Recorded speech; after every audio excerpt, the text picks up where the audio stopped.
Affordable tripod from Avidus, tas nag-stretch ng up to 1.8 meters. So, mas matangkad pa sa tao, as in very, very high. So, pwede nyo gamitin to para dun sa mga, kunwari, drone shot, yung mga ganyan, or yung mga matataas na angulo. And at the same time is, meron na siyang handle dito. So, pwede nyo i-spin like so.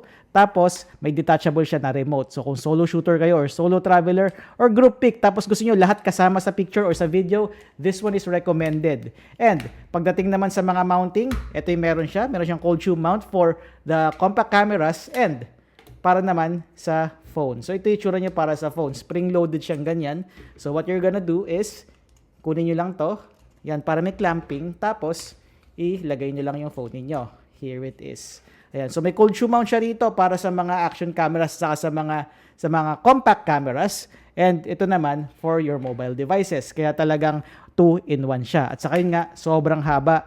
And ang pinaka-importante sa lahat, very, very affordable. Pwede nyo pang i-navigate ng ganito habang nag-video kayo.